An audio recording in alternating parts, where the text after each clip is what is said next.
Nosotros tenemos una economía fundamentada todavía en los principios del capitalismo, donde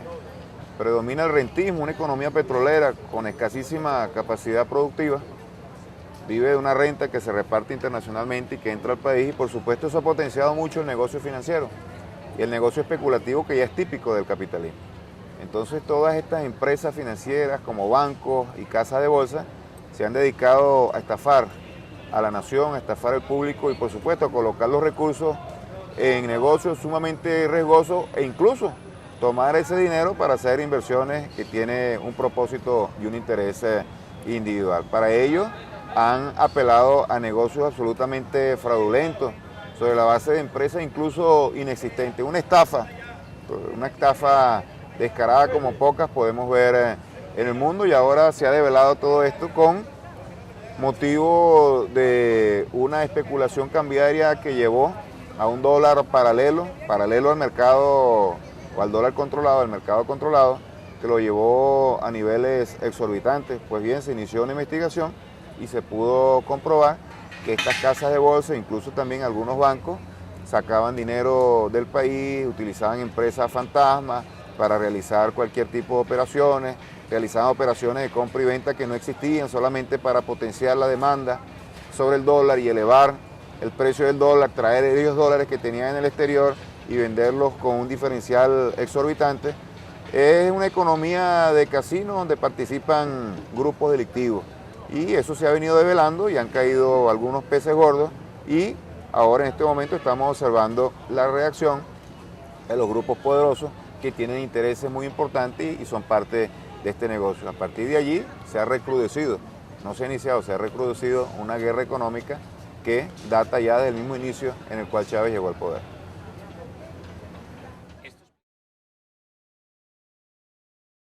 No, el mercado negro es el resultado del control de cambio en una economía especulativa. Los especuladores siempre buscan ganancias fáciles, ganancias inmediatas, y estos no se detienen en negocios ilegales, todo lo contrario, en la medida en que la ganancia es mayor, ellos no están parándose en ningún tipo de trabas legales. En todo caso, existía la posibilidad de vendiendo dólares en el mercado paralelo a precios muy superiores a lo que establece la realidad económica y lo que establece también la legislación venezolana. Existía la posibilidad de obtenerlo y bueno, ellos se fueron por allí y ahora están pagando las consecuencias legales. Muchas de esas casas de bolsa están siendo investigadas, algunas fueron incluso paralizadas, fueron puestas al margen de la ley, y un banco de un prófugo que jugó un papel muy importante en el golpe de Estado y ha sido financista fundamental de la oposición venezolana, del principal canal televisivo opositor del país, Nelson Messerane. Él es el dueño de ese banco y el banco es el Banco Federal. Bueno, se pudo comprobar que estaba quebrado y que utilizaba ese tipo de negocios para ir inflando sus ganancias. Tenemos un banco quebrado, pero el empresario prófugo con una importantísima fortuna en el exterior. Bueno, eso depende mucho no solamente de la política de precios ni la política cambiaria, sino de la política de ingresos. En general, tenemos una inflación alta. Ha sido una inflación alta por los últimos 35 años. Por cierto, en estos últimos 10 años del presidente Chávez la inflación ha sido mucho más baja que en los 15, 20 años anteriores a Chávez. Ha sido la mitad en promedio de lo que fue la inflación en los 15 años anteriores al presidente Chávez. Esto nos dice que la inflación es un fenómeno crónico. La diferencia radica en que ahora se están aplicando controles para evitar que la especulación, uno de los principales motores de la inflación en Venezuela, se desborde, y se están aplicando políticas salariales que garanticen que los ingresos mínimos y las canastas de ingresos alimentarias de la población, la canasta de ingresos de la población sean suficientes para adquirir la canasta alimentaria. Y eso lo hemos podido lograr, y un indicador de ello es que la pobreza en Venezuela se ha disminuido a la mitad en 10 años, la indolencia, la miseria extrema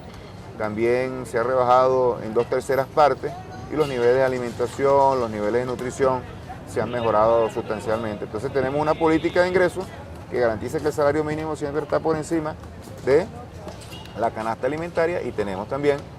una política de gasto público que incentiva el gasto dirigido o la inversión dirigida al ámbito de la salud, de la educación, de la alimentación, que también nosotros definimos como salario social y repotencia la capacidad que tiene la población de bajísimos ingresos aún, como resultado de décadas de aplicación de políticas neoliberales, garantiza que ellos puedan vivir sobre los niveles de la pobreza.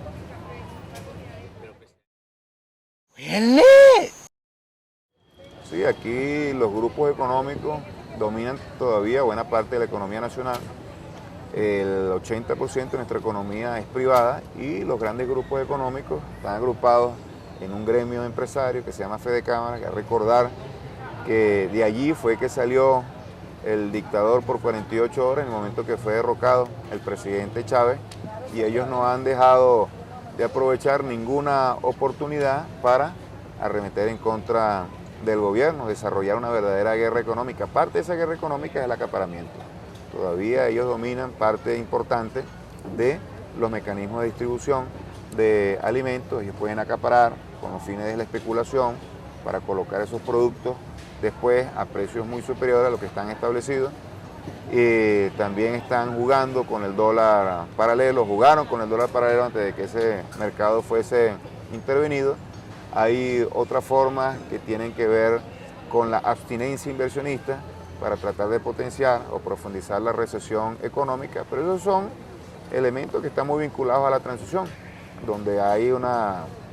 agudización de las contradicciones que tiene que ver precisamente con los intereses predominantes en la nueva fase de la construcción de la nueva Venezuela, donde privilegian a los intereses populares y por supuesto se golpean también a los grupos económicos más poderosos, a los especuladores, a los que se enriquecieron aquí de una forma abrumadora a costa de una pobreza galopante en la Venezuela del siglo pasado.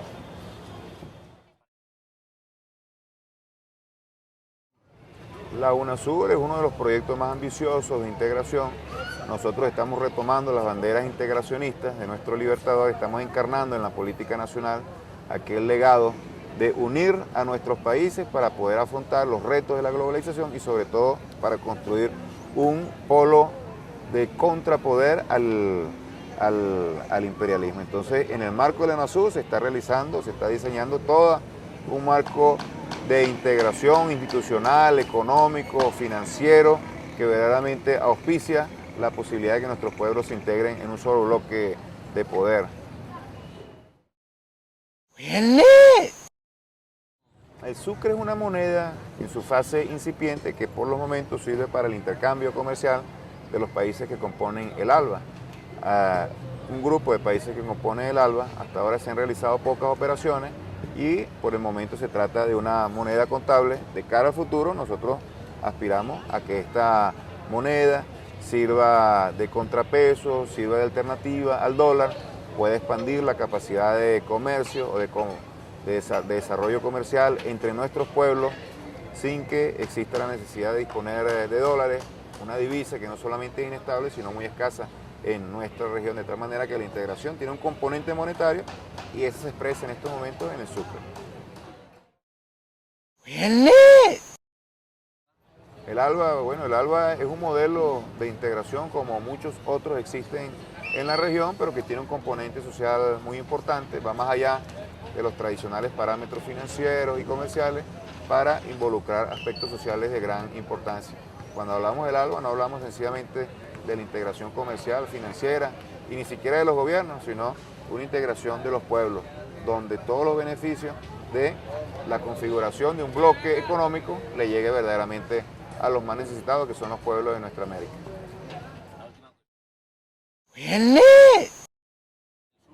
El Banco del Sur igualmente, en el marco de la integración, nosotros aspiramos que la integración sea en el marco de la finanza.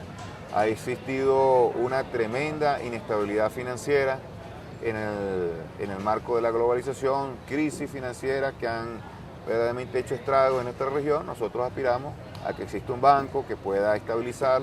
las reservas internacionales de nuestras naciones y que pueda servir también de banco de fomento para impulsar programas y proyectos de desarrollo social y económico en la región.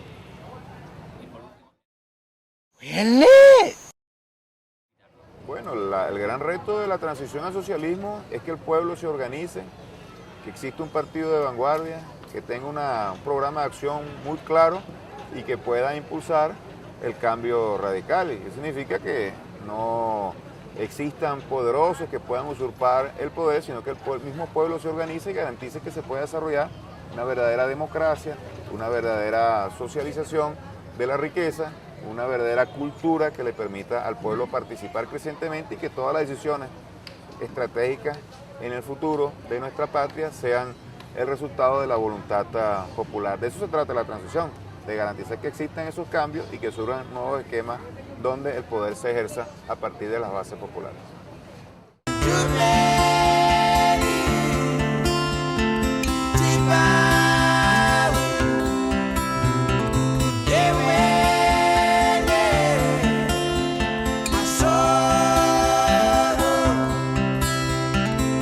Really?